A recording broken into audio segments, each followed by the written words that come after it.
नंदुरबार जिल्हा हा आदिवासी बहुल। आदिवासींचं स्थलांतर थांबावं आणि उत्पन्नात वाढ व्हावी यासाठी फळबाग लागवड योजना फायदेशीर ठरते। दडगाव तालुक्यातल्या जुनीकोरी पाडा इथल्या दाजी राहसे या आदिवासी शेतकऱ्यानं 1 एकरामध्ये 2012 साली पेरूची लागवड केली आहे। नैसर्गिक पद्धतीने त्यांनी पेरूची बाग फुलवली, तसंच त्यामध्ये भगरीचं आंतरपीकही घेतलंय। पेरू विक्रीतून दाजी राहसेंना अवघे 6,000 रुपये खर्च करून 1.5 लाख रुपयांचं उत्पन्न मिळणार आहे। आज आपण दाजी राहसे यांच्या पेरू शेतीची यशोगाथा पाहण्यासाठी नंदुरबार जिल्ह्यातल्या जुनीकोरी पाड्यावर जाणार आहोत। नंदुरबार जिल्ह्यातील दडगाव तालुक्यातील जुनीकोरी पाडा हे सातपुडा पर्वतातील अतिदुर्गम गाव। या जुनीकोरी पाड्यातील डोंगर माथ्यावरील जमीन अतिशय खडकाळ, काळी माती नसल्यानं फक्त खरीपातील पिकच इथले आदिवासी घेतात। राहसे यांच्याकडे 3.5 एकर जमीन आहे। सगळी जमीन खडकाळ, जमिनीतून फारसं उत्पन्नही मिळत नव्हतं। अशाच खडकाळ जमिनीवर दाजी राहसे या आदिवासी शेतकऱ्यानं 1 एकरमध्ये पेरूची लागवड 2012 साली केली आहे। राहसे यांना कृषी विभागानं रोजगार हमी योजनेतून रोपं उपलब्ध करून दिली आहेत। पेरूची लागवड केली 277 झाडे। तर हे म्हणजे कसं सुरुवातीला हे कृषी अधिकारी आले होते, ते एक जमीन बी खडखड जमीन आहे, ते त्यांनी बघितले। तिथे त्यांनी विचारलं हे झाडे लावायचं आहे म्हणून आम्ही ते त्यांनी सांगितल्यानंतर आम्ही हे झाडे त्यांनी दिले। राहसे यांनी सरदार जातीच्या पेरूची लागवड केली आहे। 1 एकरमध्ये 277 झाडं आहेत। विजेची सोय नसल्यानं राहसे यांनी नाल्यातील पाणी अडवून शेतीसाठी त्याचा वापर केलाय। तसंच राहसे यांनी पेरूच्या बागेत भगरीचं आंतरपीकही घेतलंय। 15 क्विंटल भगरीपासून 30,000 रुपयांचं उत्पन्न मिळतंय।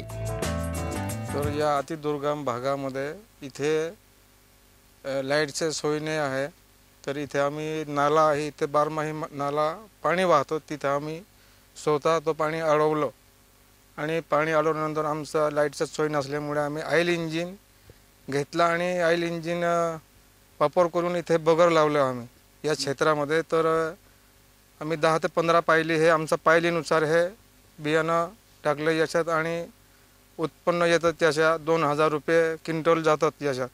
तर जवळजवळ आम्हाला 15 क्विंटलचं उत्पन्न मिळालं याच्यात। राहसे यांनी नैसर्गिक पद्धतीनं पेरूची बाग फुलवली आहे। कोणत्याही रासायनिक सेंद्रिय खतांचा वापर करण्यात आलेला नाही। लागवड करताना खड्ड्यात शेणखत भरण्यात आलं। रोग आणि कीड नियंत्रणासाठी गोमूत्र आणि जंगली वनस्पतीपासून द्रावण तयार करून फवारणी करण्यात आली। तसंच जंगलातील पालापाचोळा खत म्हणून वापरलं। 1 एकरमधल्या पेरूपासून राहसे यांना 1.5 लाख रुपयांचं उत्पन्न मिळणार आहे। तसंच 30,000 रुपयांचं भगरीचंही उत्पन्न मिळालंय।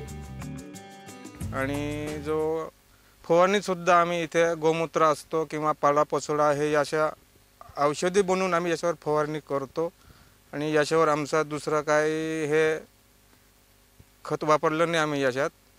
आणि हे जो आहे भाग माग याच्यात दुसरं काही हे नाही येत, असा खडखड जमीन आहे, हलकी जमीन आहे म्हणून हे पेरू लावलं। मग यशाने आम्ही पेरू आणि हे बगर आहे, यशाने आम्हाला उत्पन्न जवळजवळ 1.5 लाखाचा हे पेरूचं उत्पन्न येईल असं वाटतं मला। आणि 30,000चा तर हे बगर लावली हे याचं उत्पन्न येतील असा अपेक्षा आहे आम्हाला।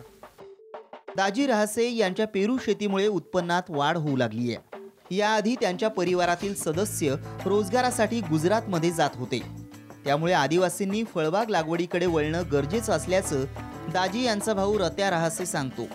त्याला मराठी सुद्धा बोलता येत नाही, पण आदिवासी बोली भाषेतली त्याची प्रतिक्रिया खूपच बोलकी आहे।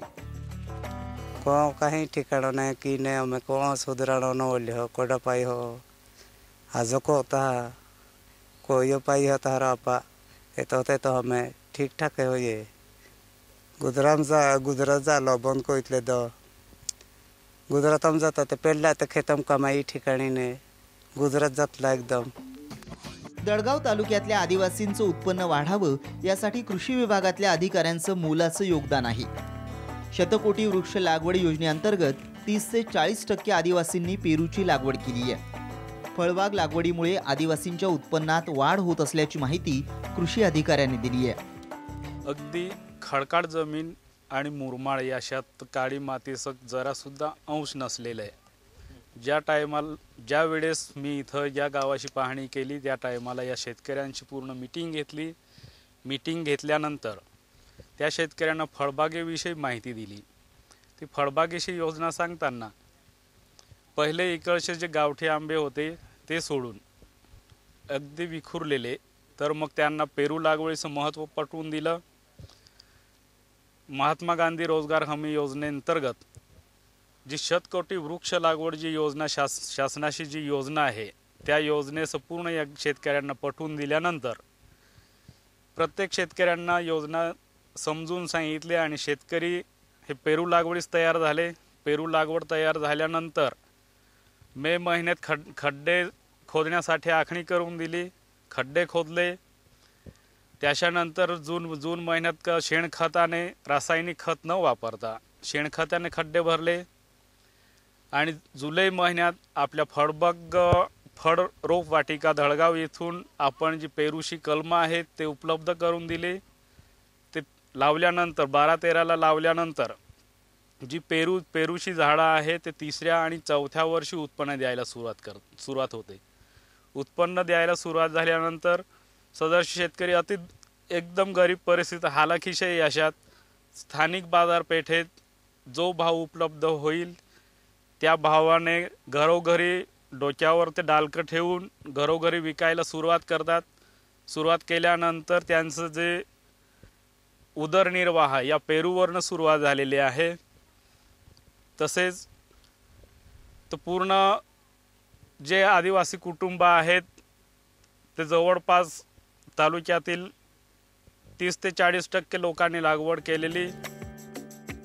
रस्ता, वीज, सिंचनाच्या कोणत्याही सुविधा नसताना दाजी रहासे या आदिवासी शेतकऱ्यानं नैसर्गिक पद्धतीनं पेरूची लागवड करून आपली आर्थिक प्रगती साधली आहे. रहासे यांच्या उर्वरित 2.5 एकरात आंबा आणि काजूची लागवड करण्यात आली आहे. आदिवासींकडे शेतीचं मूलभूत ज्ञान आहे. फळबाग लागवडीतून त्यांचं उत्पन्नही वाढू लागलंय. त्यामुळे नंदुरबार जिल्ह्यात आदिवासींचं जीवनमान उंचावण्यासाठी कृषी विभागाकडून सुरू असलेले प्रयत्न स्तुत्य आहेत. जितेंद्र बैसाणे, साम टीव्ही, नंदुरबार.